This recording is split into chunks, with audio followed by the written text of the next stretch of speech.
Session में आपको कुछ चीजें समझ ना आई हो, ठीक है, तो हम थोड़ा रिव्यू कर लेंगे सो दैट हम चीजों को और अच्छे से अंडरस्टैंड कर सके। ठीक है, तो आप सभी रेडी है ना? या तो मैं ऐसा मान के चलती हूँ आप सभी रेडी है। Okay, so let's start with the review.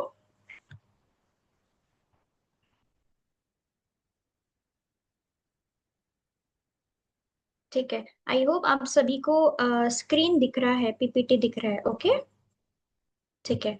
सो सबसे लाइक आप देख सकते हैं ना कि अभी एडवांस लेवल स्टार्ट हो गया, लाइक रेवलेशन जो बहुत ज्यादा इम्पोर्टेंट है। ठीक है, और रेवलेशन क्या है? रेवलेशन की किताब पूरी भविष्यवाणियों की किताब है। ठीक है, और लास्ट हमने देखा था सबसे पहले प्रकाशित वाक्य एक एक से लेके 8 तक क्या था, हमने पूरा समरी देखा था, समरी ऑफ द रेवलेशन। ठीक है, कि कैसी चीजें हैं। ओके, एंड देन हम देखते हैं अभी 9 से लेके 20 तक क्या है, घटनाओं की शुरुआत होती है। ठीक है, यहाँ से हम देखेंगे सारी चीजों को कि किस तरह सारी चीजें पूरी हो रही है। ठीक है, भौतिक रीति से नहीं पर आत्मिक रीति से। ओके, तो इसका जो टॉपिक का नाम था वो था प्रकाशित वाक्य के घटने की शुरुआत, 7 तारों और 7 सोने के दिवटों का भेद और रहस्य। ओके, तो अ, अगर हम देखें तो बार बार एक चीज आपको रिमाइंड की गई है। ठीक है, आमोस 7 अगर आप पढ़ते हैं, ठीक है, तो उसमें क्या बोला है? परमेश्वर ऐसे ही चीजें नहीं लाइक करते हैं, परमेश्वर सरप्राइजेस नहीं देते हैं कि ये चीजें पूरी हो गई है ना। फिर आप भी बोलेंगे ये कब कहा था आपने, राइट? तो परमेश्वर ऐसा नहीं करता है। परमेश्वर क्या करते हैं, पहले भविष्यवाणियां देते हैं, है ना, अपने दासों को, अपने भविष्यवक्ताओं को भविष्यवाणियों के थ्रू बात करते, फिर वो भविष्यवाणी एक एक करके पूरी होती है। ठीक है, तो इस तरह से परमेश्वर अपने कार्यों को करते हैं। ठीक है, तो मैं ज्यादा चीजें नहीं बताऊंगी क्योंकि ऑलरेडी आपने सेशन में सीखा है। मैं बस 2 चीजों पे फोकस करूंगी कि परमेश्वर ने नया यूहन्ना को क्यों अपॉइंट किया। ठीक है, और ये 7 चर्च क्या है और ये रहस्य क्यों है। ठीक है, तो अगर मैं आपको बताऊं तो प्रकाशित वाक्य 1 से लेके 13 और 16 मैं रीड करना चाहूंगी। आप में से कोई रीड करना चाहता है तो आप रीड कर सकते हैं,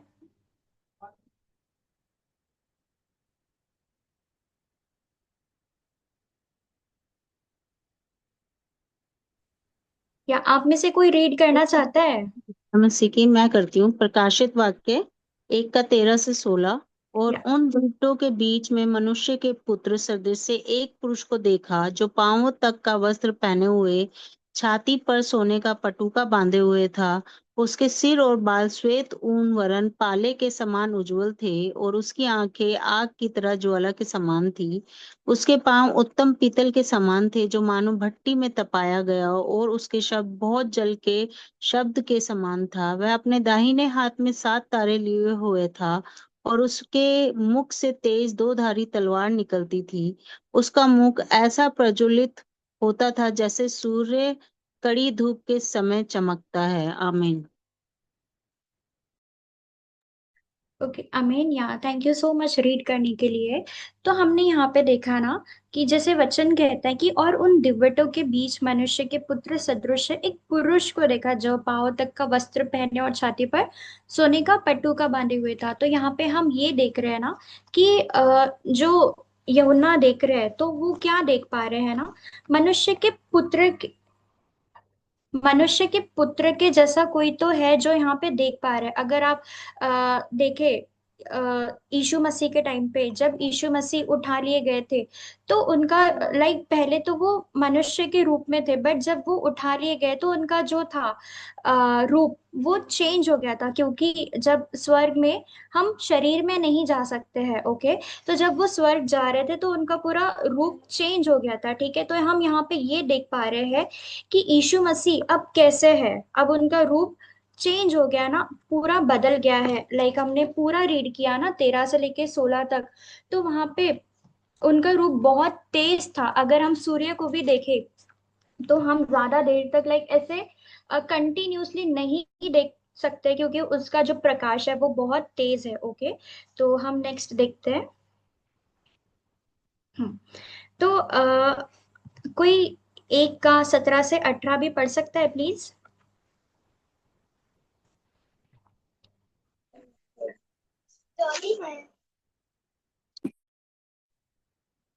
मैं पढ़ रही हूँ। जी जी, आप रीड कर सकते हैं। जब मैंने उसे देखा तो उसके पैरों पर मुर्दा सा गिर पड़ा। उसने मुझ पर अपना दाहिना हाथ रख कर कहा, मत डर, मैं प्रथम और अंतिम और जीवता हूँ। मैं मर गया था और अब देख मैं युगानुयुग जीवता हूँ, और मृत्यु और अधोलोक की कुंजियां मेरे ही पास है। आमीन। अमेन। या सो हम इसमें क्या देख पा रहे हैं ना, यीशु मसीह क्या है, वो पहले और आखिरी है ना। जब मैंने उसे देखा तो उसके पैरों पर मुर्दा सा गिर पड़ा, क्योंकि जब भी किसी भविष्यद्वक्ताओं ने वो उस चीज को फेस किया, तो वो उस यीशु मसीह, ठीक है, उनको नहीं देख पा रहे थे, क्योंकि उसका जो तेज था, उसका जो प्रकाश था, वो बहुत ज्यादा तेज था, ठीक है। और फिर सेकंड चीज हम ये देखते हैं कि मृत्यु और अधोलोक की जो कुंजिया है वो क्या दर्शाती है, कि इस रहस्य को समझने का ज्ञान, ठीक है। तो हम मेनली जो फोकस करेंगे वो है रेवलेशन 1:19 से लेकर 20 तक, तो मैं आपके लिए रीड कर लेती हूँ, ठीक है। तो इसलिए जो बातें तूने देखी है, और जो बातें हो रही है, और जो बातें इसके बाद होने वाली है, उन सबको लिख ले, अर्थात उन 7 तारों का भेद जिन्हें तूने मेरे दाहिने हाथ में देखा था, और उन 7 सोने की दिवटों का भेद। वे 7 तारे 7 कलीसियाओं के दूत हैं, और वे 7 दिवट 7 कलीसियाएं हैं, ओके। तो यहाँ पे आप लाइक स्टार्टिंग से सुनते आ रहे हैं 7 दूत 7 दूत, ठीक है। तो यहाँ पे जो 7 कलीसियाएं हैं, वो सच में कोई कलीसियाएं नहीं है, लाइक वो उस टाइम पे एशिया माइनर की कलीसियाएं हुआ करती थी, बट वो भौतिक रीति से नहीं, बट अगर हम आत्मिक रीति से देखें, तो वो 7 कलीसियाएं क्या है, 7 दूत है जिन्हें परमेश्वर ने चुना था, है ना। जब उन्हें चुना था तो वो कैसे कार्य कर रहे थे, परमेश्वर के दाहिने हाथ में थे ना, तो वो अच्छे से कार्य कर पा रहे हैं, है ना। बट जब वो बाद में विश्वासघात कर लेते हैं, तो वो पृथ्वी पे गिराए जाते हैं, ठीक है। तो यहाँ पे जब वो विश्वासघात कर लेते हैं, तो परमेश्वर किसको चुनते हैं, न्यू जॉन को, नया यूहन्ना को, ठीक है। तो नया यूहन्ना हम क्यों बोल रहे हैं, उनका लाइक रियल नेम नया यूहन्ना नहीं है, बट जस्ट फॉर अंडरस्टैंडिंग हम उन्हें नया यूहन्ना बोल रहे हैं, ठीक है। तो नया यूहन्ना को क्यों चुना गया, कि वो उन्हें पत्र लिख सके, ठीक है। वो अपने, नया यूहन्ना अपने अकॉर्डिंग उन्हें पत्र नहीं लिखता है, ठीक है। तो वो पत्र किसके होते हैं, यीशु मसीह की ओर से, क्योंकि यीशु मसीह चाहते हैं कि वो पत्र उन्हें लिखे, सो दैट वो जो 7 दूत है ना, जिन्होंने विश्वासघात कर लिया है, वो पश्चाताप कर सके, ठीक है। तो वो पत्र में क्या लिखने बोल रहे हैं, ठीक है। तो वो पत्र में 3 बातें वो मेंशन करने बोलते हैं, जो बातें तूने देखी है, जो बातें हो रही है, और जो इसके बाद होने वाली है। तो वहां पे चीजें क्या हो रही थी ना, जो बातें तूने देखी है वो क्या है, यीशु मसीह का आत्मिक रूप, वो भी उस पत्र में मेंशन करने बोल रहे हैं, ठीक है। तो यीशु मसीह का आत्मिक रूप जो उन्होंने देखा। दूसरी चीज, जो बातें हो रही है ना, क्या हो रहा है वहां पे, 7 दूत क्या कर रहे हैं, विश्वासघात का कार्य कर रहे हैं, कहाँ पे, तंबू मंदिर में, ठीक है।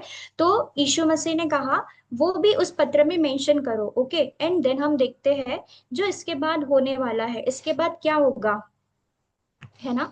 इसके बाद ये होगा, अगर वो 7 दूत पश्चाताप करते हैं, ठीक है, तो परमेश्वर उन्हें वो ब्लेसिंग्स देंगे, जो आप आज पढ़ेंगे प्रकाशित वाक्य 2 और प्रकाशित वाक्य 3 में 12 आशीषों का वादा किया गया है, तो वो उन्हें मिलने वाली है। बट हम देखेंगे कि क्या वो आशीषें उन्हें मिल पाती है या नहीं मिल पाती है, ठीक है। क्योंकि उन्होंने विश्वासघात कर लिया है, तो उन्होंने क्या गलतियां की है, क्या मिस्टेक्स की है, वो आज आप आज आज के सेशन में देखेंगे, ठीक है। और दूसरी चीज मैंने ये बोला था कि वो एक रहस्य है, ठीक है। तो वो एक रहस्य क्यों है, क्योंकि अगर देखें तो जब उन 7 दूतों को चुना गया था 1966 में, तो वो उस उसकी वास्तविकता थे, उस वचन की वास्तविकता थे, बट उन्हें खुद भी नहीं पता था कि वो उस वचन की वास्तविकता है, ठीक है। लाइक जब बोलते हैं ना हम लोग कि ये रहस्य है, ठीक है, क्योंकि रहस्य इसलिए बोला जाता है क्योंकि उस रहस्य को कोई नहीं जानता। फॉर एग्जाम्पल, इस अर्थ में बहुत सारी चीजें हैं जो मिस्ट्रियस है, रहस्य है। क्यों? क्योंकि उस चीज को कोई नहीं जानता, उस चीज को कोई सॉल्व नहीं कर पाया है अब तक, इसलिए हम उसको रहस्य बोलते हैं। वैसे ही ये बातें इसलिए रहस्य है ना क्योंकि इनको किसी ने नहीं जाना था। तो आई होप कि इस छोटे से रिव्यू से आप अंडरस्टैंड कर पा रहे होंगे। या थैंक यू। थैंक यू हमारे एडवाइजर इस छोटे से रिव्यू के लिए, और सभी को जय मसीह की। आशा करता हूँ आप सभी अच्छे हैं, भले हैं, और आज प्रकाशित वाक्य 2 के लिए तैयार हैं। तो आज के सेशन से पहले चलिए हम सबसे पहले अपना कैमरा ऑन करें। अभी काफी स्टूडेंट्स के कैमरा ऑफ हैं।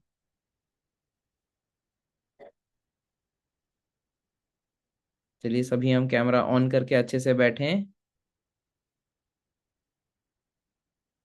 ठीक है, अभी भी काफी लोगों का कैमरा ऑफ है।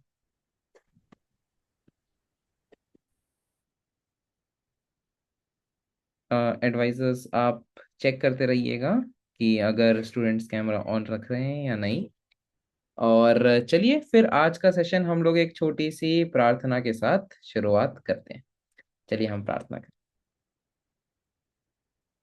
हे सर्वशक्तिमान पिता परमेश्वर, स्वर्ग और पृथ्वी के रचनाकार, शिंचोन जी के 12 गोत्रों के रचनाकार, धन्यवाद परमेश्वर, ताकि आज तूने हम सभी को यहाँ पर एकत्रित करके प्रकट वचन और उसकी वास्तविकताओं के बारे में पढ़ाना चाहा। परमेश्वर, इस वचन के हम लायक नहीं थे, हमने ऐसा कुछ नहीं किया जो तूने हमें ये आशीषें दी, लेकिन परमेश्वर तूने हमें एक राज्य और याजक बनने का एक आसरा दिया इन वचनों के माध्यम से। परमेश्वर, हमें एक ऐसा हृदय दे कि हम वो 1,44,000 राज्य और याजक बने जिनके हृदय में वचन है, और जो हमेशा परमेश्वर के वचन और परमेश्वर की आज्ञा पर चलकर दुनिया की रोशनी बनते हैं। परमेश्वर, हमें उस सिय्योन पर्वत पर ले जा जहां पर तू हमेशा निवास करेगा। इसीलिए हम वैसे लोग बने जो प्रकाशित वाक्य की वास्तविकताएं हैं और अपने नाम 12 गोत्र में लिखें। परमेश्वर, जैसे हम प्रकाशित वाक्य 2 और प्रकाशित वाक्य 3 समझते हैं, हमें उस व्यक्ति के बारे में समझा और उस व्यक्ति के बारे में खोजने का हृदय दे जिस व्यक्ति को ये 12 आशीषें प्राप्त हुई, क्योंकि उसी व्यक्ति के पास परमेश्वर, स्वर्ग और यीशु मसीह आकर निवास करते हैं। इसीलिए परमेश्वर, आज जब हम प्रकाशित वाक्य 2 सीखने जाएं, हमारे हृदयों को नरम कर, ताकि परमेश्वर का बीज हमारे हृदय में जब बोया जाए वो अंदर जाकर अपने जड़ें फैलाए और एक पेड़ में बदले। इसलिए हम यह प्रार्थना करते हैं हमारे प्रभु यीशु मसीह क्रीस्त के द्वारा, आमीन। आमीन। आशा करता हूँ हमारी प्रार्थनाएं स्वर तक पहुंची हो। तो चलिए सबसे पहले हम रेवलेशन टाइटल के गीत को सुनते हैं।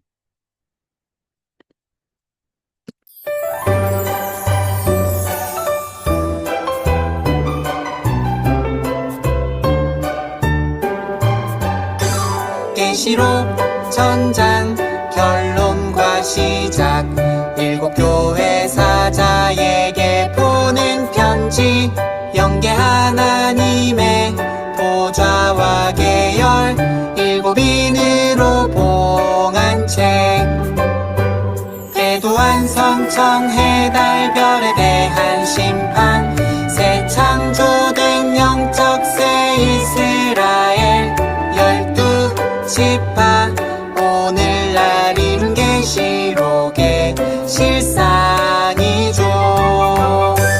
마지막 인과 일곱 나팔, 무적행의 황충과 범죄한 천사, 하늘에서 온 계시책과 약속의 목자, 2 증인과 7째 나팔, 용과 하나님과의 전쟁, 짐승에게 표받고 배도한 선민, 처음 익은 열매 시온 연산 14만 4천 계시록의 실상이죠.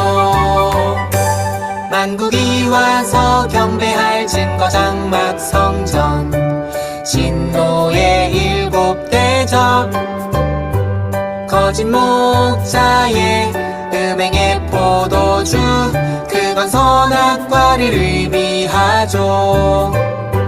만국을 무너뜨린 사단과의 결혼 영육 어린 양의 혼인잔치 순교의 영광 첫째 부활자 계시록의 실상이죠. 약속한 새하늘 새 땅 신천지 생명나무가 있는 거룩한 성 계시록의 실상이죠.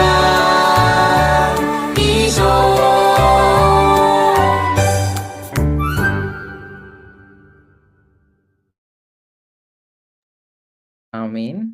आशा करता हूँ इस गीत से हमारे हृदय खुले हों। तो चलिए आज के सेशन की तरफ हम बढ़ते हैं और सबसे पहले हम आज का टाइटल साथ में पढ़ेंगे, ठीक है? तो चलिए पढ़ते हैं साथ में। 3, 2, 1। 7 सोने की दीवटों के दूतों को पत्र। आमीन। फिर से पढ़ते हैं। 3, 2, 1। 7 सोने की दीवटों के दूतों को पत्र। आमीन। तो आज हम पढ़ेंगे प्रकाशित वाक्य 2। आज हम 3 पत्र कवर करने की कोशिश करेंगे, ठीक है? और इन 3 पत्रों में हम देखेंगे कि कैसे प्रभु यीशु मसीह इन 7 दूतों को पत्र भेजते हैं ताकि वह पश्चाताप करें और अपने कार्य को अच्छे से करें। इन 7 दूतों का या 7 सोने की दीवटों का कार्य क्या था? सबसे पहले इनका कार्य यह था कि उस सूर्य के लिए एक मार्ग बनाए, प्रभु के लिए मार्ग बनाना, है ना?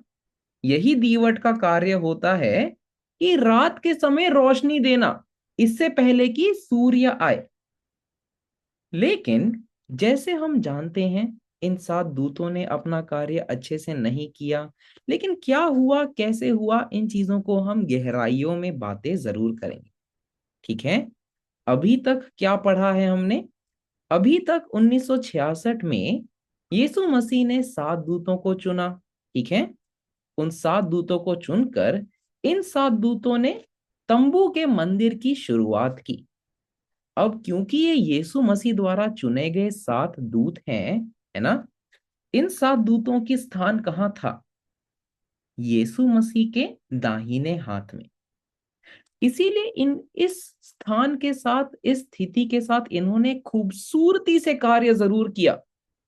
और शुरुआत में ही इनके इतने सारे ब्रांच चर्चेस बनने लगे थे क्योंकि इनका वचन किसी ने कहीं सुना ही नहीं था। इतनी खूबसूरती से इन्होंने बताया था वचन। क्यों? क्योंकि ये यीशु मसीह द्वारा पढ़ाए गए थे, चुने भी गए थे। इसीलिए जब लोगों ने इन 7 दूतों के वचन को सुना, ये बहुत खूबसूरत था और इनकी बढ़ोतरी भी बहुत ज्यादा हुई। लेकिन धीरे धीरे क्या होने लगा? जब इनका नाम हुआ, जब इनका काम भी बड़ा हुआ और जब इन पे सताव भी आने लगा, तब इनका हृदय डगमगाने लगा और ये विश्वासघात के मार्ग पर जाने लगे। इसीलिए 1977 में क्या हुआ? यीशु मसीह ने अपने दास को चुना, उस पर दाहिना हाथ रखा और कहा कि अब तुम्हें इनको पत्र भेजने हैं, ठीक है? पत्र में 3 चीजें लिखनी है। क्या है वो 3 चीजें? किसको याद है? अच्छा, मीनू जी को याद है। चलिए मीनू जी आप ही आंसर कीजिए। पत्र में जो यीशु मसीह ने बोला लिखने के लिए 7 कलीसिया को आसिया की, उसमें ये था जो बातें देखी और जो बातें हो रही हैं और जो होने वाली हैं उन सब के विषय में लिखने के लिए बोला था। बिल्कुल सही, बिल्कुल सही। तो इनका, इन तीनों का मतलब क्या है? कोई और बता सकता है? हाँ यश जी, आप बता सकते हैं। कि उन्होंने परमेश्वर का जो प्रगट रूप, सदृश्य रूप देखा, हम्म, उसे बताने के लिए, और क्या गड़बड़ी चल रही है उस तंबू में, उसे हम्म, बताने के लिए, और अगर वो अपने रास्ते पे आ जाते हैं तो हम्म। क्या होगा, और अगर वो विश्वासघात करते हैं तो क्या होगा, इसको लिखने बिल्कुल के लिए। सही, बिल्कुल सही। आमीन। तो यश जी के लिए भी तालियां बजाएंगे और मीनू जी के लिए भी तालियां बजाएंगे। तो यहाँ पर क्या हुआ? अब यीशु मसीह ने अपने दास को चुना, जो कि नया यूहन्ना है, ठीक है। उसको चुनकर कहा कि इन 7 कलीसियाओं को तुझे पत्र भेजने हैं। लेकिन प्रकाशित वाक्य 1 उसकी 20वीं आयत में हमने समझा कि ये 7 कलीसियाएं ही 7 दूत हैं, ठीक है। तो जब ये प्रकट होते हैं, जब इनकी वास्तविकता प्रकट होती है, ये 7 दूत जहां कार्य कर रहे हैं, उसी जगह को 7 दीवटों का तंबू या 7 कलीसियाएं कहेंगे हम। तो ये तंबू का मंदिर वो जगह बना था जहां पर ये 7 दूत कार्य कर रहे थे। भले ही ये 7 अलग मनुष्य थे, लेकिन इनको एक साथ उस तंबू के मंदिर में कार्य करना था। अब क्योंकि वो विश्वासघात के रास्ते पर चले गए हैं, ठीक है, और उनके कलीसिया में झूठे पादरी भी आ चुके हैं, हम ये आज के सेशन में पढ़ेंगे। इसीलिए यीशु मसीह ने नया यूहन्ना को चुनकर कहा, जो तूने बातें देखी हैं, जो अभी हो रहा है और जो अभी होने वाला है, इन सब को तुझे पत्र में लिखना है और भेजना है, ठीक है। आमीन। जो तूने देखा है, सबसे पहले नया यूहन्ना ने क्या देखा? यीशु मसीह का आत्मिक रूप, ठीक है। 12 से 16वीं आयत में जो भी हम पढ़ रहे थे, एक सफेद बाल और आग की तरह आंखें, ये सारी चीजें सबसे पहले नया यूहन्ना को पत्र में लिखनी है। दूसरी चीज, जो बातें तंबू के मंदिर के अंदर हो रही हैं, विश्वासघात, विनाश, जो झूठे पादरी आ चुके हैं अंदर, इन सब के बारे में लिखना है। और तीसरा, अगर वो पश्चाताप करें और जय पाएं, उस जय पाने की आशीष उन्हें प्राप्त होगी, ठीक है। आमीन। तो सबसे पहले इस पत्र को भेजने वाला कौन है? इस पत्र को भेजने वाला यीशु मसीह है। पत्र को भेजने वाला यूहन्ना या नया यूहन्ना नहीं, ठीक है, क्योंकि यीशु मसीह ने ही 7 दूतों को चुना है। अब जब 7 दूत विश्वासघात के रास्ते पर निकल गए हैं, यीशु मसीह का ही कार्य बनता है कि उन्हें याद दिलाया जाए उनका कार्य, ठीक है। तो इस पत्र को भेजने वाला कौन है? यीशु मसीह। अब इस पत्र को क्योंकि भेजना है और यीशु मसीह आत्मा में आए हैं, ठीक है, अब उनको एक शरीर की जरूरत है जो इस पत्र को पहुंचा सके। पत्र में क्या बातें लिखनी है, ये सब तो यीशु मसीह ने बताया, लेकिन बस इस पत्र को इस जगह पर पहुंचाना है जो कि तंबू का मंदिर है। उस जगह तक पहुंचाने के लिए एक पोस्टमैन की जरूरत होती है ना, ठीक है। तो अभी ये नया यूहन्ना एक सहायक के रूप में आता है, जो यीशु मसीह के शब्दों को लेकर इन तंबू के मंदिर के 7 दूतों तक पहुंचाता है। और जिन्हें ये पत्र पहुंचना चाहिए, वो है 7 कलीसियाओं के दूत, ठीक है। आमीन। अभी तक की बातें समझ आई? ठीक है। तो 1977 में नया यूहन्ना को चुना गया और 1979 में ये पत्र भेजे गए थे। तो ये सिर्फ एक पत्र नहीं था, नए यूहन्ना ने बार बार पत्र भेजा। और सताव सहने वाले यहाँ पर नए यूहन्ना थे, क्योंकि जब भी नए यूहन्ना पत्र लेकर जाते थे, उन 7 दूतों को ये लगता था कि ये पत्र तो ये लिख कर आ रहा है, ये कौन होता है हमें बताने वाला। लेकिन नया यूहन्ना तो यहाँ पर सिर्फ एक पोस्टमैन टाइप्स के कार्य कर रहे हैं, अपने वचन नहीं लेकर जा रहे, लेकिन जो यीशु मसीह उन तक पहुंचाना चाहते हैं, ठीक है। मान लीजिए आपको आपको किसी व्यक्ति ने पत्र लिखा, ठीक है, और पत्र में बहुत उल्टी सीधी बातें लिखी हैं। क्या पोस्टमैन को मार देंगे? फिर पोस्टमैन को पीटेंगे? नहीं ना। पोस्टमैन को क्या करेंगे? उसका तो कार्य था कि वो चिट्ठी यहां तक आपको पहुंचाए। इसी प्रकार यहां पर नया यूहन्ना जो कार्य करता है वो सिर्फ और सिर्फ यीशु मसीह के शब्दों को सात दूतों तक पहुंचाने का कार्य करता है। आमीन। तो चलिए अब देखते हैं इन पत्रों के माध्यम से कि यीशु मसीह बताना क्या चाहते हैं। ठीक है, चलिए पढ़ते हैं प्रकाशित वाक्य 2 उसकी पहली से 6ठी आयत। प्रकाशित वाक्य 2 उसकी पहली से 6ठी आयत।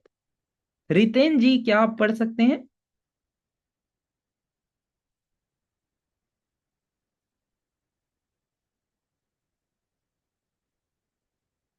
शायद आवाज नहीं आ रही। अमित जी, क्या आप पढ़ सकते हैं?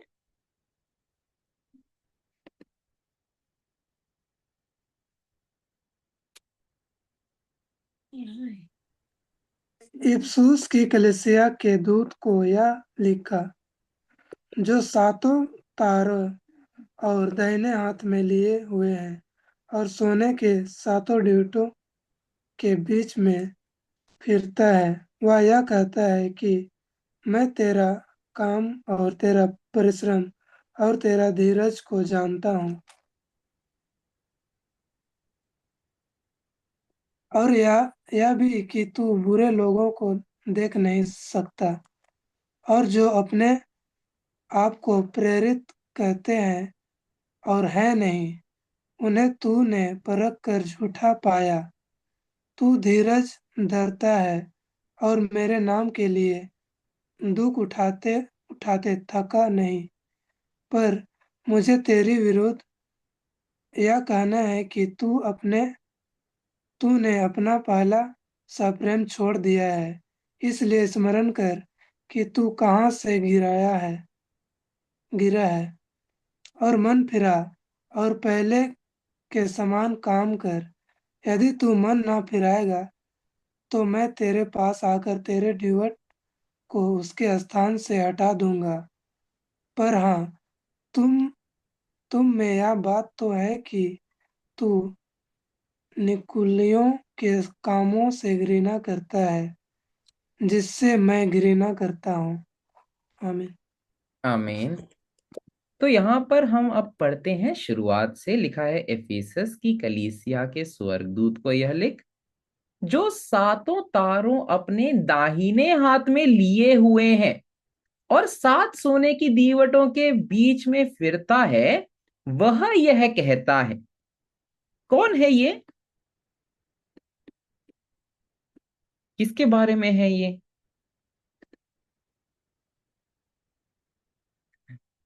ठीक है, मीनू जी को आता है। किसके बारे में है ये? हाँ मोंटी जी, आप कह सकते हैं।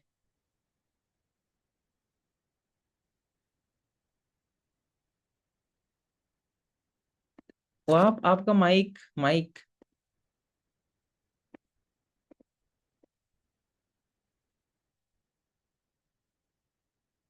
अच्छा, कोई बात नहीं, मेरे पास आंसर्स भी आए हैं और मुझे भी पता है कि आप सही कह रहे हैं। ये यीशु मसीह के बारे में है ना। तो सबसे पहले पत्र में क्या लिखना है कि इस पत्र को भेजने वाला कौन है? जो तूने देखा, है ना। तो यहां पर ये पत्र नया यूहन्ना की तरफ से नहीं, ये पत्र यूहन्ना की तरफ से नहीं, ये पत्र यीशु मसीह की तरफ से है। अब यीशु मसीह इन 7 दूतों को कहते हैं कि मैं तेरे काम और तेरे परिश्रम और तेरे धीरज को जानता हूं, और यह भी कि तू बुरे लोगों को तो देख नहीं सकता, और जो अपने आप को प्रेरित कहते हैं और है नहीं, उन्हें तूने परख कर झूठा पाया है। तो सबसे पहले यीशु मसीह इनकी तारीफ करते हैं, ठीक है, कि इन्होंने शुरू में अच्छा कार्य किया। इन्होंने जो कार्य किया वो बिल्कुल अच्छा था। इन्होंने अच्छाई और बुराई को परखा, ठीक है। इन्होंने अपने दीवटों का कार्य अच्छे से किया, और लिखा है और तू धीरज धरता है और मेरे नाम के लिए दुख भी उठाते थका नहीं। यानी कि जब इन 7 दूतों ने अपना कार्य शुरू किया, इन्होंने बहुत सताव भी सहा होगा। इन्होंने अच्छे लोग भी देखे, बुरे पादरी भी देखे, झूठे पादरी भी देखे, और इन्होंने अच्छे से पहचान भी की। इसीलिए यीशु मसीह उसकी शुरुआत में तारीफ करते हैं कि तुमने झूठे पादरियों को भी पहचाना। इसके बाद पढ़ते हैं कि अब यीशु मसीह ने क्या कहा। ठीक है, पर मुझे तेरे विरुद्ध यह कहना है कि तूने अपना पहला सा प्रेम छोड़ दिया है। यानी कि 7 दूतों को कहा कि तुमने पहले अच्छा कार्य किया, लेकिन तुम्हारा पहला प्रेम, तूने उस पहले प्रेम को छोड़ दिया है। अब ये पहला सा प्रेम किसके बारे में दर्शाता है? क्योंकि इन 7 दूतों ने अपना कार्य यीशु मसीह के द्वारा शुरुआत किया, तो इनका पहला प्रेम भी यीशु मसीह ही था। ठीक है, और क्योंकि अब ये विश्वासघात के रास्ते पर चल रहे हैं, इसीलिए यीशु मसीह कहते हैं कि जो तेरा पहला प्रेम था, तूने उस पहले प्रेम को छोड़ दिया है। ठीक है, आमीन। इसीलिए अब यीशु मसीह क्या कहते हैं? इसीलिए स्मरण कर कि तू कहां से गिरा है। कहां से गिरा है? इनका स्थान यीशु मसीह के दाहिने हाथ में था ना, लेकिन क्योंकि इन्होंने विश्वासघात किया, ये स्वर्ग से पृथ्वी पर गिर पड़े। इसीलिए यीशु मसीह कहते हैं कि तू कहां से गिरा है और मन फिरा और पहले के समान काम कर। और यदि तू मन ना फिराएगा तो मैं तेरे पास आकर तेरी दीवट को उसके स्थान से हटा दूंगा। आमीन। अब यीशु मसीह यहां पर इस पत्र लिखने का पॉइंट क्या है, या फिर इस पत्र लिखने का मेन पर्पस क्या है? यीशु मसीह चाहते हैं कि ये 7 दूत जो गलत कर रहे हैं, ये पश्चाताप करें, इनको मैं इनकी स्थिति बताऊं, इनका काम याद दिलाऊं, और ये पश्चाताप करके जय पाकर ये आशीषें प्राप्त करें। ठीक है, इसीलिए ये पत्र लिखे जा रहे हैं। इसलिए यीशु मसीह ये नहीं कहते कि अब तुम्हारा न्याय होगा, लेकिन अभी भी समय है, पश्चाताप करो, मन फिराओ, जैसा कार्य तुम पहले कर रहे थे वैसा ही कार्य करो। आमीन। ठीक है, लेकिन यहां पर जो गलत कार्य हो रहा है वो आखिर हो क्या रहा है? लिखा है, पर हां, तुझ में यह बात तो है कि तू निकोलाइयों के कामों से घृणा करता है, जिनसे मैं भी घृणा करता हूं। आमीन। अब हमें समझना है कि ये निकोलाइयों ये है कौन। ठीक है, क्योंकि इनका नाम प्रकट हुआ है प्रकाशित वाक्य में। ऐसा है कि ये निकोलाई इस तंबू मंदिर के अंदर है, और इन निकोलाइयों से परमेश्वर और यीशु मसीह घृणा करते हैं। ठीक है, अब ये निकोलाई है कौन? इसको समझने के लिए हमें प्रेरितों के समय में जाना पड़ेगा, प्रेरितों की पुस्तक उसकी अध्याय 6 में। अभी हम पूरी तरह से पढ़ेंगे नहीं, लेकिन मैं बताता हूं उस समय क्या हुआ। ठीक है, तो प्रेरितों के कार्य का समय है, और चेले यीशु मसीह का वचन फैला रहे हैं। ठीक है, और नई नई कलीसियां प्रकट हो रही हैं, क्योंकि यीशु मसीह के चेले इतने ज्यादा बढ़ रहे हैं, यीशु मसीह का जो वचन है वो इतना बढ़ रहा है। इसीलिए अब उन कलीसियाओं पर राज करने के लिए, या फिर उन कलीसियाओं को संभालने के लिए 7 लोगों को चुना गया था। ठीक है, उनमें से निकोलस एक व्यक्ति था, उनमें से निकोलस एक था। ठीक है, तो एक बार चलिए हम खोल के ही देख लेते हैं। चलिए प्रेरितों के कार्य उसका अध्याय 6 उसकी 5वीं आयत खोलते हैं। ठीक है, तो थोड़ा सा बैकग्राउंड आप लोगों को पता चल जाएगा।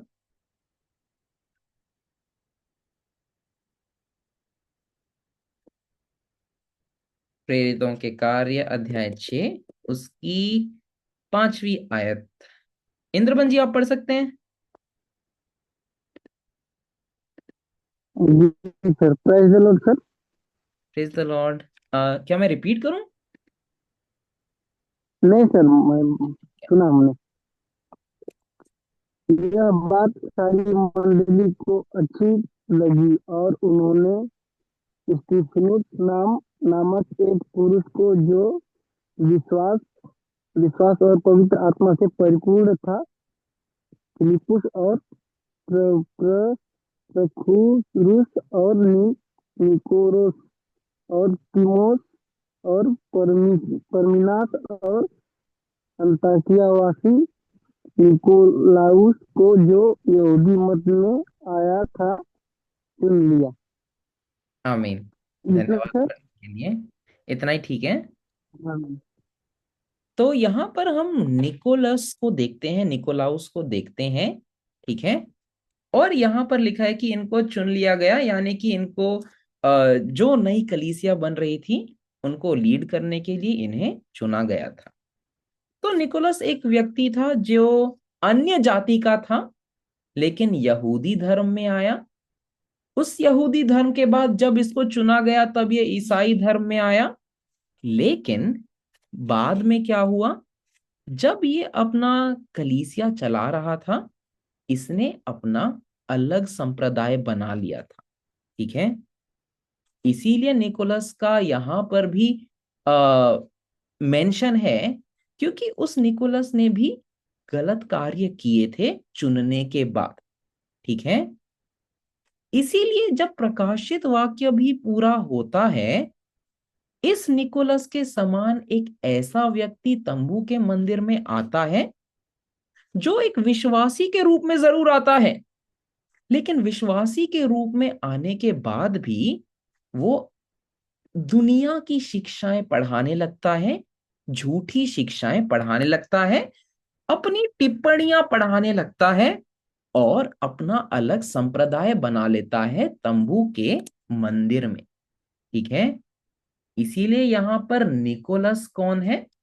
वास्तविकता की जब हम बात करें, जब निकोलस इस तंबू के मंदिर में आया, सबसे पहले ये एक कैथोलिक मत था। जब हम वास्तविकता की बात कर रहे हैं, ये कैथोलिक मत था। ये प्रोटेस्टेंट वाद में गया। उस प्रोटेस्टेंट वाद में जाने के बाद ये तंबू के मंदिर में एक विश्वासी के रूप में आया। ठीक है। क्योंकि ये बहुत एक्सपीरियंस्ड पादरी था। ठीक है। बहुत एक्सपीरियंस था, इनको बहुत कलीसिया का ज्ञान था, ये बहुत एक्सपीरियंस था, और ये तंबू के मंदिर में इस प्रकार से आया कि वो उनकी हेल्प करेगा। लेकिन तंबू के मंदिर में आने के बाद इसने खुद की शिक्षाएं और खुद की टिप्पणियां बताना शुरू किया। इसीलिए जो व्यक्ति तंबू के मंदिर में प्रकट होता है और जो ये कार्य करता है, वो निकोलस की वास्तविकता बनता है। ठीक है। आमीन। इस व्यक्ति के बारे में हम और जानेंगे, लेकिन क्योंकि तंबू के मंदिर में ये निकोलस आ चुका है, ठीक है, ये निकोलस आ चुका है और अपना ज्ञान बांट रहा है। इस तंबू के मंदिर में वचन किसे देना चाहिए? 7 दूतों को। लेकिन 7 दूत यहां पर वचन दे नहीं पा रहे थे, और ये पादरी अंदर आकर टिप्पणियां पढ़ाना शुरू करता है। इसीलिए यीशु मसीह कहते हैं कि मैं इनसे घृणा करता हूं। ठीक है। तो अभी हम और पढ़ेंगे इस निकोलस के बारे में, और इस निकोलस के साथ कौन कौन लोग जुड़े हुए थे। ठीक है। एक्चुअली में अगर मैं आपको बताऊं तो यहाँ पे निकोलाइयों कहा है ना, निकोलाइयों कहा है, यानी कि ये निकोलस अकेला नहीं था। ये निकोलस किसी संस्था के साथ था, जो झूठे पादरियों की संस्था थी, और जिसको आप लोग बहुत समय से 7 सिर और 10 सींग वाला पशु कहते हैं। ठीक है। तो ये निकोलस इस संस्था के साथ जुड़ा हुआ था, और इसी संस्था को तंबू के मंदिर के अंदर आने की मदद करता है। ये चीज हम थोड़ी देर में या अगले सेशन में मे बी जानेंगे, ठीक है। लेकिन अभी क्या हो रहा है, निकोलस इस तंबू के मंदिर में आ चुका है और ये बाहर की शिक्षाएं अंदर पढ़ा रहा है, ठीक है। ये उसी प्रकार हो गया जैसे अभी आप लोग प्रकट वचन सुन रहे हैं, लेकिन थोड़ी देर बाद आप बाबुल के पादरी की वचन सुनते हैं, आपको बहुत अटपटा लगेगा ना। आपको लगेगा कि ये कैसा वचन है। इसी प्रकार से यहां पर हुआ था, ठीक है। इसीलिए यहां पर इन चीजों से जय पाने के लिए यीशु मसीह ने पत्र लिखा। आमीन। अब चलिए देखते हैं फिर अगर इन चीजों से जय पाया जाए तो यीशु मसीह ने क्या वादा किया। चलिए हम पढ़ते हैं वर्ष 7। नंदिनी जी क्या आप पढ़ सकते हैं?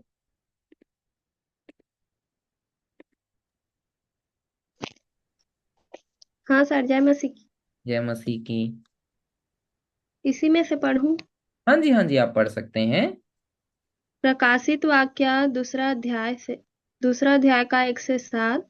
इफिसुस की कलीसिया के दूत को, जिसके कान हो वह सुन ले कि पवित्र आत्मा कलीसियाओं से क्या कहता है। जो जय पाए मैं उसे उस जीवन के पेड़ में से जो परमेश्वर के स्वर्गदूत में है, स्वर्गलोक में है, फल खाने को दूंगा। आमीन। धन्यवाद आमीन। पढ़ने के लिए। तो यहाँ लिखा है जिसके कान हो वह सुन ले। कान तो सबके पास है ना। तो परमेश्वर को ये लिखने की जरूरत क्यों पड़ी? लेकिन परमेश्वर ने एक जगह ये भी लिखा कि कान होते हुए भी कुछ लोग नहीं सुनते, आंख होते हुए भी कुछ लोग नहीं देख पाते हैं, है ना। इसलिए ये कान उनके लिए कहा गया है जो हृदय से वचन को सुनते हैं और समझते हैं। अब लिखा है कि जिसके कान हो वह सुन ले कि पवित्र आत्मा कलीसियाओं से क्या कहता है। जो जय पाए, जो व्यक्ति जय पाए, मैं उसे जीवन के पेड़ में से जो परमेश्वर के स्वर्ग लोक में है फल खाने को दूंगा। आमीन। अब यानी कि अगर कोई व्यक्ति जय पाता है तो उसे जीवन के पेड़ में के फल में से खाने का आशीष दिया जाएगा। जीवन के पेड़ के फल में से खाने का अर्थ क्या है? क्या ये एक भौतिक पेड़ है जिसका भौतिक फल होगा और उस फल को खाने से आप अनंत जीवन प्राप्त करेंगे? ऐसा नहीं है, ठीक है। लेकिन ये फल वो फल है जिसको खाने से अनंत जीवन जरूर प्राप्त होगा, ठीक है।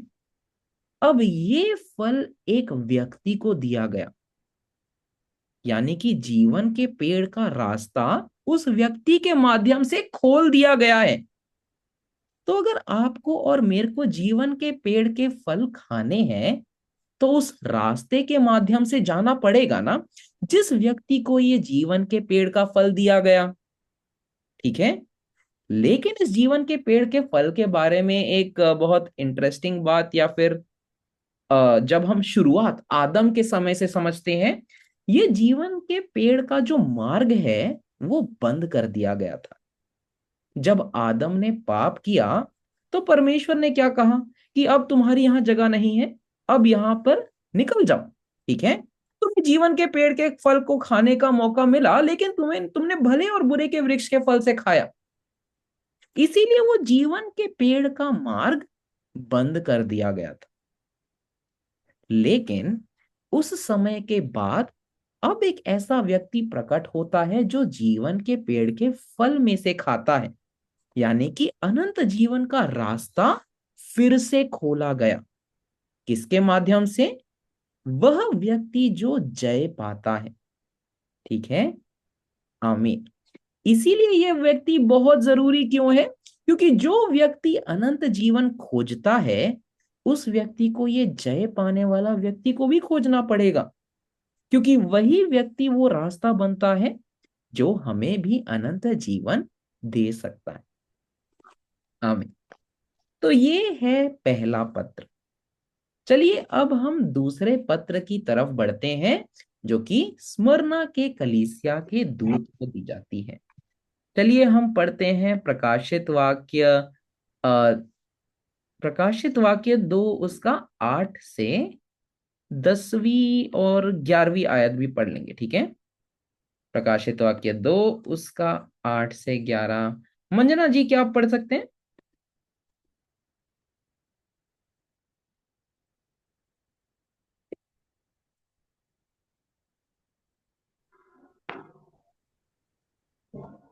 स्क्रीन से पढ़ो। हाँ जी, हाँ जी, आप पढ़ सकते हैं। स्मरणा की कलीसिया के स्वर्गदूत को यह लिखो जो प्रथम और अंतिम है, जो मर गया था और अब जीवित हो गया है, वह यह कहता है, मैं तेरे क्लेश और दरिद्रता को जानता हूँ, परंतु तू धनी है, और जो लोग अपने आप को यहूदी कहता है और है नहीं, पर शैतान का आराधनालय है, उनकी निंदा को भी जानता है।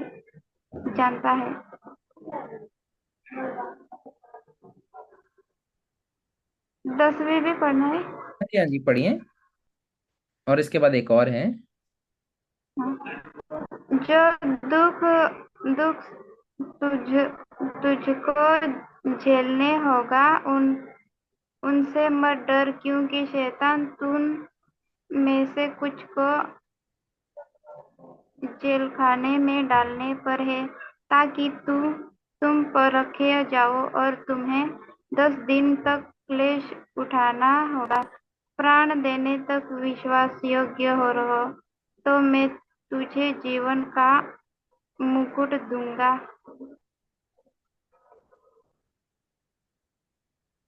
जिसके कान हो वह सुन ले कि आत्मा कलीसियाओं से क्या कहता है। जो जय पाए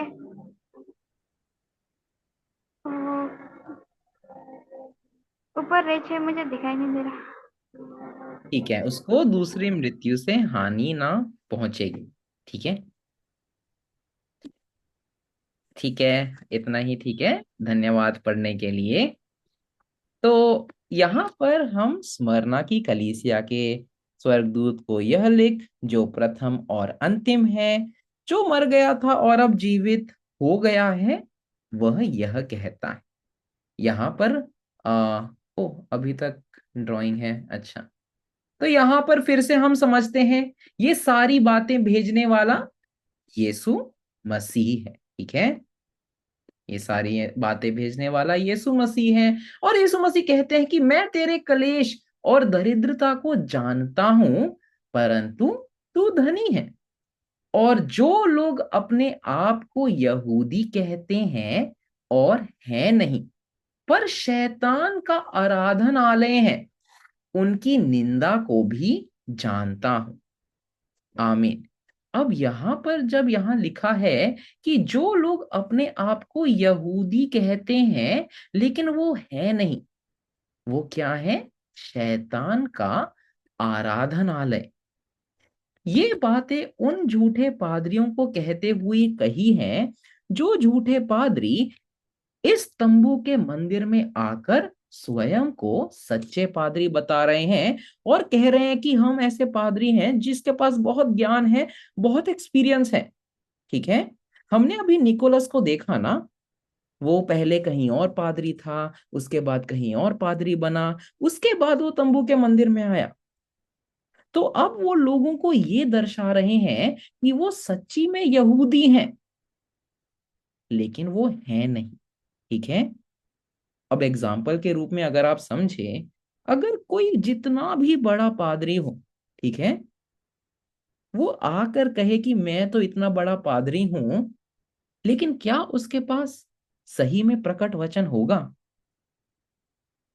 प्रकट वचन नहीं होगा ना, उनके पास प्रकट वचन नहीं होगा।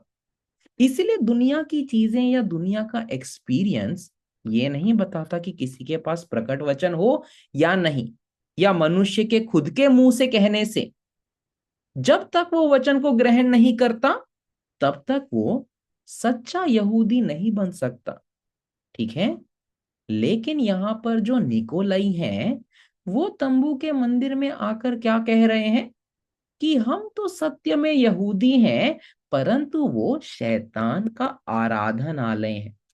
शैतान का आराधनालय यानी कि जिस जगह शैतान रहता है और जिस जगह शैतान ने अपना स्थान बनाया है। इसीलिए जो 7 सिर और 10 सींग वाले पशु थे ये दुनियाई रूप में बहुत बड़े पादरी थे, बहुत बड़े पादरी थे। इसी अधिकार के रूप में ये तंबू के मंदिर में आते हैं और उसका विनाश करते हैं। ठीक है, तो ये संस्था जो है, इस संस्था को शैतान का आराधनालय कहा गया है, क्योंकि ये संस्था ऐसी संस्था थी जो स्वयं को अधिकार और दुनिया के अधिकार के रूप में बता रही थी, लेकिन उनके पास प्रकट वचन नहीं था और उस अधिकार के रूप में वो तंबू के मंदिर में आकर विनाश करती। आमीन। इसीलिए इनको क्या कहा गया है, ये लोग यहूदी खुद को कहते हैं लेकिन है नहीं, और ये लोग शैतान का आराधनालय। आमीन। चलिए आगे बढ़ते हैं। इसके आगे लिखा है, जो दुख तुझको झेलने होंगे उनसे मत डर। यहां पर ये बहुत इंपॉर्टेंट इसीलिए है क्योंकि मान लीजिए दुनिया के एक बहुत बड़े अधिकारी आकर आप लोगों से किसी बात पर लड़े, तो हम लोग बहुत आसानी से डर सकते हैं ना, बहुत आसानी से डर सकते हैं। मान लीजिए एक बड़ा नेता आता है और वो आप लोगों के साथ कुछ गलत करता है, हम लोग बहुत आसानी से डर सकते हैं क्योंकि हम लोग कोई बड़े लोग नहीं हैं, है ना। तो ये जो 7 दीवट या 7 दूत थे और इनका तंबू था, ये कोई बड़े लोग नहीं थे, लेकिन क्योंकि यीशु मसीह ने इन्हें चुना और अब शैतान और उसके पादरियों की नजर इन पर है, इसीलिए यीशु मसीह कहता है कि जो दुख तुझे झेलने होंगे उनसे मत डर, क्योंकि शैतान तुम में से कुछ को जेल खाने में डालने पर है ताकि तुम परखे जाओ। ठीक है, और लिखा है तुम्हें 10 दिन तक कलेश उठाना होगा, प्राण देने तक विश्वास योग्य रहो। तो यहां पर 7 दूतों का कार्य क्या है, क्योंकि ये अधिकारी जो हैं, जो 7 सिर और 10 सींग वाला पशु है, ये इस तंबू के मंदिर में निवेश आ जाते हैं और यहां पर अपना अधिकार रचते हैं, इसीलिए इनको जेल खाने में डाला जाता है। अब ये जेल खाना भौतिक जेल खाना नहीं, लेकिन जेल खाना वो जगह है जहां पर आप कोई कार्य नहीं कर सकते, आप बंधे हुए हैं। ठीक है, इसी प्रकार 7 सिर और 10 सींग वाले पशु ने जब वो तंबू के मंदिर में आते हैं, वो क्या करते हैं, अपने अधिकार के माध्यम से 7 दूतों को प्रचार करने नहीं देते। ठीक है, क्योंकि ये 7 दूत ऐसे 7 दूत थे जिनके पास ना तो डिग्री थी, जिनके पास ना तो दुनिया की कोई शिक्षा थी, लेकिन यीशु मसीह द्वारा सिखाए गए लोग थे। इसीलिए जो दुनिया के पादरी थे उन्होंने सवाल उठाए कि तुम कैसे प्रचार कर रहे हो बिना किसी डिग्री के, बिना किसी उसके। इसीलिए इस 7 सिर और 10 सींग वाले पशु ने इनको जेल खाने में डाला, यानी कि इनका अधिकार छीन लिया था। परंतु इन्हें क्या करना था, प्राण देने तक विश्वास योग्य रहना है। ठीक है, और अगर प्राण देने तक विश्वास योग्य रहे तो मैं तुझे जीवन का मुकुट दूंगा। एक और आशीष आ गया। ठीक है, अगर वो जय पाएंगे तो जीवन का मुकुट मिलेगा। अब अगर आपने मुकुट देखा हो तो मुकुट हमेशा जो व्यक्ति जीतता है उसे दिया जाता है, कभी उसे नहीं दिया जाता जो व्यक्ति हारता है ना। अगर आपने मिस इंडिया देखा हो, मिस यूनिवर्स देखा हो, तो मुकुट किसे पहनाया जाता है, जो व्यक्ति प्रथम आता है, जो व्यक्ति जीतता है। इसी प्रकार ये मुकुट किसी फर्स्ट पोजीशन या सेकंड पोजीशन की नहीं, ये मुकुट दर्शाता है किसको अनंत जीवन प्राप्त होगा। इसीलिए ये जीवन का मुकुट है। आमीन।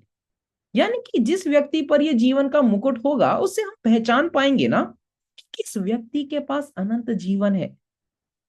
लेकिन खास बात यह है कि इस मुकुट को आप भौतिक रूप में देख नहीं सकते, और ना इस मुकुट को पहनते हुए वो व्यक्ति इंस्टाग्राम पर अपनी फोटो डालेगा या फेसबुक पर अपनी फोटो डालेगा या न्यूज़पेपर पर डालेगा, ठीक है।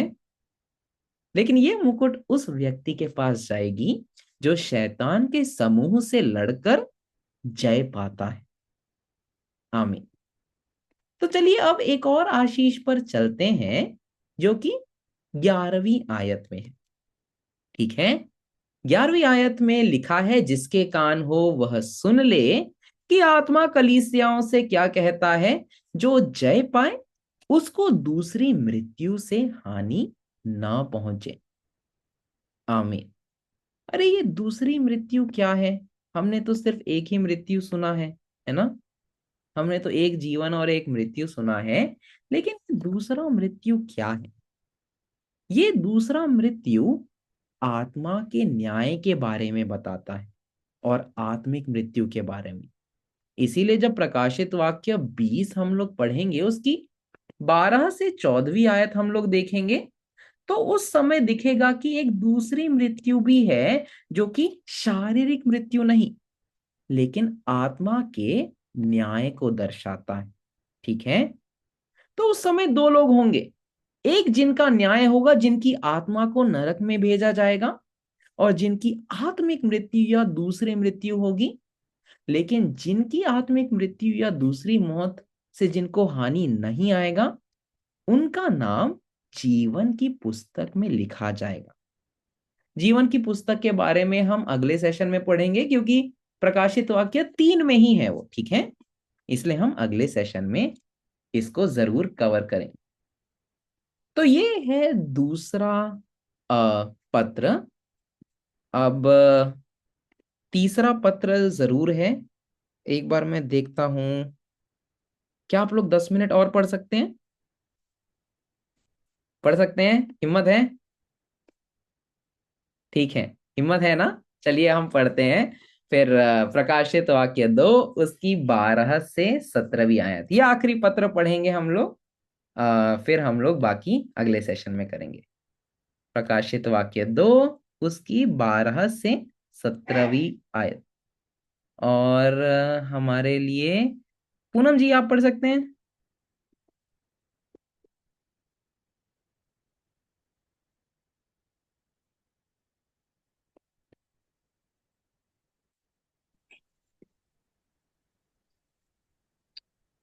जिस जी प्रकाशित वाक्य 2 का 12 पढ़ू ना। 12 से 17 तक पढ़ लीजिए आप। फिर गमोन की कलीसिया के स्वर्गदूत को यह पत्र लिख, जिसके पास तेज 2 धारी तलवार है। वह यह कहता है, मैं यह तो जानता हूँ कि तू वहां रहता है जहाँ शैतान का सिंहासन है, और मेरे नाम पर स्थित रहता है, और मुझ पर विश्वास करने से उन दिनों में भी पीछे नहीं हटा जिनमें मेरा विश्वास साक्षी अंतिपास तुम्हारे बीच उस स्थान पर मारा गया जहाँ शैतान रहता है। पर मुझे तेरे विरुद्ध कुछ बातें कहनी है, क्योंकि तेरे यहाँ जो कुछ ऐसे हैं जो बिलाम की शिक्षा को मानते हैं, जिनके बालाक को इस्राएलियों के आगे ठोकर का कारण रखना सिखाया कि वे मूर्तियों पर चढ़ाई गई वस्तुएं खाएं और व्यभिचार करें। आमीन। इतना ही पढ़ते हैं अभी के लिए। धन्यवाद पढ़ने के लिए। तो अब फिर से हम शुरुआत में यही देखते हैं कि जो पत्र लिखने वाले हैं वो यीशु मसीह है, जिसके पास तेज 2 धारी तलवार है। वह यह कहता है, ठीक है, यानी कि यीशु मसीह बता रहे हैं, मैं यह तो जानता हूं कि तू वहां रहता है जहां शैतान का सिंहासन है। अब यीशु मसीह ऐसा क्यों कह रहे हैं? यीशु मसीह ऐसा इसीलिए कह रहे हैं क्योंकि जो 7 सिर और 10 सींग वाला पशु है और जो निकोलाई है, वो अब कहाँ निवास कर रहे हैं? तंबू के मंदिर में। ठीक है। अब इस मंदिर में 7 दूतों को पढ़ाना चाहिए, 7 दूतों को वचन देना चाहिए, लेकिन अब शैतान ने अपना सिंहासन यहां पर बना लिया है और वहां पर वो राज कर रहा है। इसीलिए जब ये 7 दूतों को लिखा जा रहा है, लिखा है कि तू वहां रहता है जहां शैतान का सिंहासन है, लेकिन फिर भी तू मेरे नाम पर स्थिर रहता है और मुझ पर विश्वास करने से उन दिनों में भी कभी पीछे नहीं हटा जिनमें मेरा विश्वास योग्य साक्षी अंतिपास तुम्हारे बीच उस स्थान पर मारा गया जहां शैतान रहता है। तो यहां पर यीशु मसीह उनके विश्वास की तारीफ करते हैं। ठीक है, कि तेरे पास ऐसा विश्वास था कि मुश्किल दिनों में भी जब शैतान ने अपना सिंहासन वहां बना लिया था, फिर भी तूने मेरे नाम पर विश्वास रखा, तू विश्वास से पीछे नहीं हटा। पर यहां पर शुरू होता है, पर मुझे तेरे विरुद्ध कुछ बातें कहनी है। यहां पर यीशु मसीह इनके विरुद्ध बातें इसीलिए नहीं कह रहे क्योंकि उनसे कोई तकलीफ है, उनसे कोई पर्सनल दुश्मनी है, ऐसा नहीं, लेकिन क्योंकि उन्होंने अपने कार्य से पीछे हटे। ठीक है, इसीलिए यहां यीशु मसीह इनके विरुद्ध कुछ बातें कहते हैं। लिखा है क्योंकि तेरे यहां यानी कि इस जगह, ठीक है, तेरे यहां कुछ तो ऐसे हैं जो बिलाम की शिक्षा को मानते हैं, जिसने बालक को इजराइलियों के आगे ठोकर का कारण रखना सिखाया। ठीक है, अब यहां पर आता है बिलाम और बलाक। ठीक है, अब किसी को याद है कि कोई पढ़कर आया है क्या हुआ था बिलाम और बालाक के समय में? कोई भी नहीं पढ़ के आया?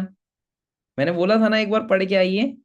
और नंदिनी जी आप पढ़ के आए हैं, चलिए बहुत अच्छी बात है, आप बता सकते हैं।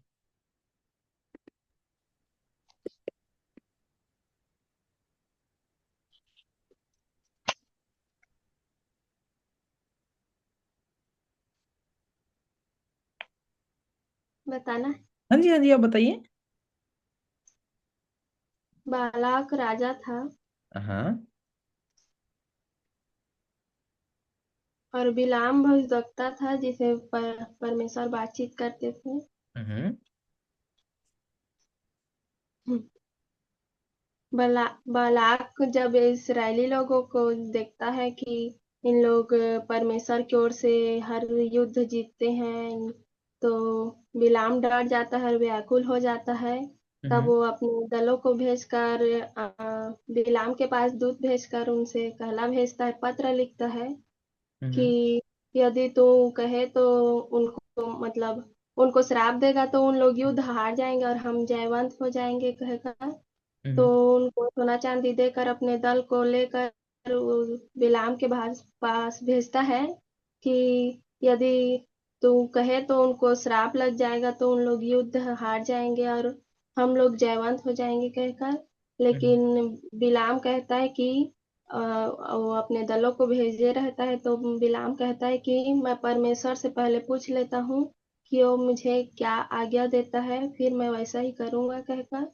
फिर हम्म। जो बालाक के जो दल रहते हैं सैनिक, उन लोग रात भर वहां रुकते हैं हम्म। और रात भर वहां रहते हैं। फिर परमेश्वर रात को बिलाम को दर्शन देता है और कहता है कि तू उनके संग मत जा कहकर। तो वो कहता है कि यहोवा परमेश्वर ने मुझे तुम लोग के साथ जाने के लिए मुझे मना किया है, मैं नहीं जा सकता कहकर। हम्म। फिर वो राजा को लगता है कि शायद वो इतना में खुश नहीं है, इसीलिए वो और ज्यादा सैनिकों को और दलों को भेजता है, सोना चांदी बहुत सारा देकर भेजता है ताकि वो खुश हो जाए और हमें आशीष दे ताकि हम जयवंत हो जाए कहकर। फिर हम्म। ऐसे 2 बार और होता है।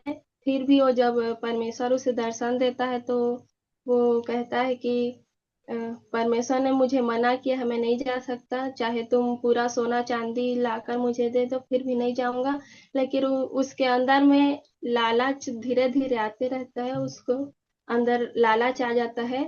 फिर वो एक बार जाने के लिए भी प्रयास करता है, लेकिन वो परमेश्वर का जो गधी रहता है वो उसको रोकता है कि मत जाकर कर। लेकिन उसको गुस्सा आ जाता है, उसको समझ नहीं आता, जो वो गधी देख पाता था वो आत्मिक रीति से वो नहीं देख पा रहा था, इसीलिए वो गधी को मारता है।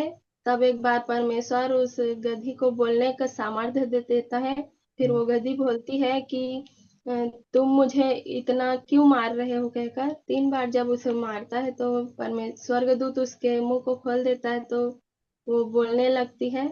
फिर वो कहता है कि मैंने तू जन्म से लेकर अभी तक मेरे में सवार किया है और मुझी को मार रहे कहकर जब वो बोलता है, फिर भी उसको दया नहीं आता और वो और भी गुस्सा हो जाता है। फिर एक बार और बोलता है तो वो मान मतलब थोड़ा सुनता है कि सच मुझे सही कह रही है करके। फिर स्वर्गदूत उन्हें दर्शन देते हैं और बहुत आमीन कुछ आमीन। ज्यादा नहीं आता मेरे को। नहीं नहीं, बहुत अच्छे से बोला आपने, बहुत अच्छे से। चलिए हम नंदिनी जी के लिए तालियां बजाएंगे। बहुत अच्छे से बोला आपने, धन्यवाद पढ़ने के लिए। बहुत अच्छा लगा सुनकर, जो आपने बहुत अच्छे से एक्सप्लेन किया। और जो नंदिनी जी ने बताया उसको मैं शॉर्ट में बताता हूँ, ठीक है आपको, कि उस समय हुआ क्या कि अब जो इजरायली हैं वो मिस्र देश से निकल कर आए हैं, ठीक है। तो अब इनका नाम बहुत हो गया है, क्योंकि मिस्र देश से निकलना एक बहुत बड़ी बात थी। अब जो दूसरे देश हैं वो भय पा रहे हैं और डर रहे हैं कि अब इजरायली अगर यहाँ आ गए तो हमारा राज्य नाश हो जाएगा, ठीक है। उन जो डरने वाले राज्यों में से थे, उनमें से एक मोआब के राजा थे, जो कि बालाक थे, ठीक है। और सबसे पहले मैं ड्राइंग हटा देता हूं। अब बालक ने ये सोचा कि अगर ये लोग मेरे राज्य की तरफ आए और आए तो मेरा राज्य खत्म हो जाएगा, तो मुझे अपने राज्य को बचाना है। क्योंकि इजरायली अगर यहाँ आए, ये तो परमेश्वर द्वारा आशीषित हैं, इसीलिए मैं परमेश्वर के ही एक भविष्यवक्ता जो कि बिलाम है, उनसे ये कहता हूं कि तुम इन्हें श्राप दो, ताकि हम लोग सुरक्षित रहें, सेफ रहें और हम लोग हारे नहीं, ठीक है। तो अब क्या होता है, बिलाम आता है, जैसा हमारी नंदिनी जी ने बताया, बहुत सारी चीजों का ग्रीड होने लगता है कि सोना चांदी ये वो, ठीक है। तो ये बिलाम आता है और जब भी कोशिश करता है कि इजरायलियों के खिलाफ हम श्राप दूं, वो बोल ही नहीं पाता, ठीक है। वो बोल ही नहीं पाता। और इसके बाद जब हम देखते हैं कि जब वो बोल नहीं पा रहा है, तो ये गिनती अध्याय 24 में समाप्त हो जाती है। लेकिन गिनती अध्याय 25 में अगर आप देखेंगे ना, तो अचानक से इजरायली पाप में डूब बैठते हैं, ठीक है। वो व्यभिचार करने लगते हैं और वो मंदिर में चढ़ाए हुए भोजन को खाने लगते हैं, मूर्तियों पे चढ़ाया हुआ भोजन खाने लगते हैं। इसीलिए यहाँ पर जो चीज है वो समझ क्या नहीं आया कि ये बातें कैसे हुई, क्योंकि बिलाम जो था वो तो खुद से श्राप नहीं दे पा रहा था, ठीक है। लेकिन गिनती अध्याय 25 में अचानक से इजरायली पाप कर बैठे। इसीलिए प्रकाशित वाक्य अध्याय 2 उसकी 14वीं आयत में हमें समझ आता है कि बिलाम और बलाक के बीच में आखिर हुआ क्या, क्योंकि बिलाम खुद ब खुद ये श्राप नहीं दे पा रहा था, ठीक है। तो हुआ क्या, बिलाम ने शिक्षाएं बालाक को दी, ठीक है। बालक को ये शिक्षाएं दी ताकि वो इजरायलियों के आगे ठोकर का कारण रखना सिखाए और वो इजरायली मूर्तियों पर चढ़ाई हुई वस्तुओं को खाएं और व्यभिचार करें। यानी कि जब बिलाम खुद अपने मुंह और अपने शरीर से कुछ कर नहीं पा रहा था, तो उसने शिक्षाएं किसे दी, उसने शिक्षाएं बालक को दी, और बालक ने उन शिक्षाओं से इजरायलियों को व्यभिचार करवाया और इजरायलियों को मूर्तियों पर चढ़ाई हुई वस्तुएं खिलाई। ठीक है, तो ये हमें समझ आता है। अब लेकिन ये प्रकाशित वाक्य में क्यों लिखा गया है? ये प्रकाशित वाक्य में इसीलिए लिखा गया है क्योंकि बिलाम और बालक के रूप में प्रकाशित वाक्य में भी लोग आते हैं।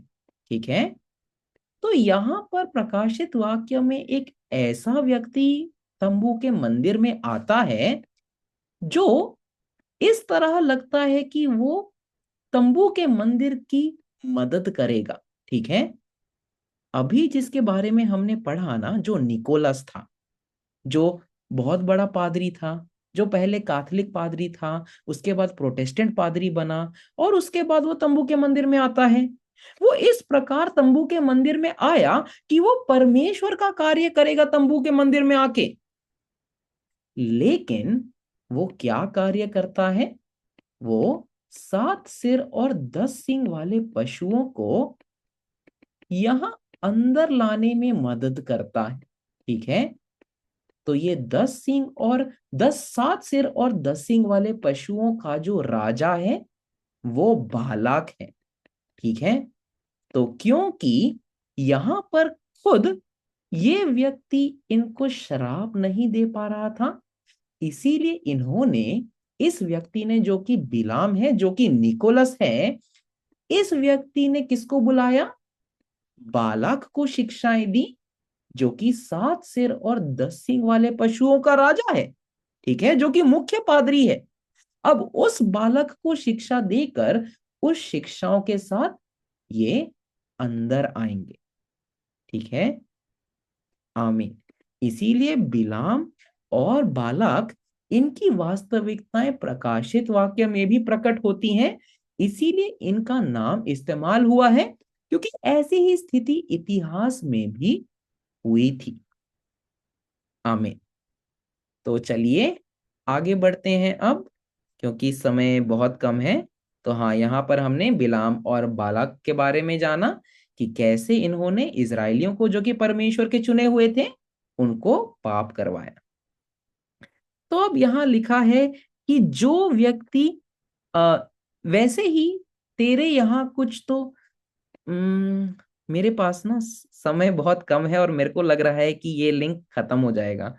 इसीलिए एक कार्य करते हैं, हम लोग इसको अगले सेशन में ही कंप्लीट करते हैं। ठीक है, क्योंकि दूसरी मीटिंग शुरू होने वाली है और मैं नहीं चाहता कि हम लोग बीच समय में हम लोग रुक जाएं।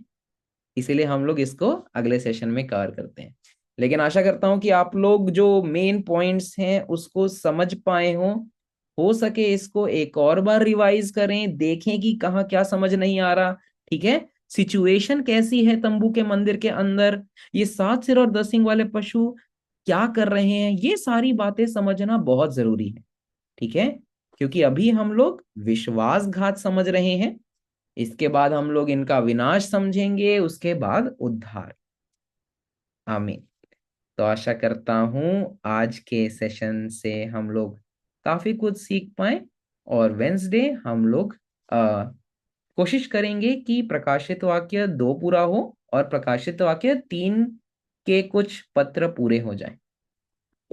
ठीक है, तो चलिए अभी के लिए हम प्रभु प्रार्थना से समाप्त करते हैं। चलिए हम प्रार्थना करें। हे पिता हमारे, तू जो स्वर्ग में है, तेरा नाम पवित्र माना जाए, तेरा राज्य आए, तेरी इच्छा जैसे स्वर्ग में है वैसे इस पृथ्वी पर भी पूरी हो। हमारा प्रतिदिन का आहार आज हमें दे, और हमको अपराधों से क्षमा कर, जैसे हम भी अपने अपराधियों को क्षमा करते हैं, और हमको परीक्षा में ना डाल, परंतु बुराई से बचा, क्योंकि राज्य, पराक्रम और महिमा सदा तेरी ही है। आमीन, आमीन। चलिए हम परमेश्वर को तालियों के साथ धन्यवाद दें। धन्यवाद।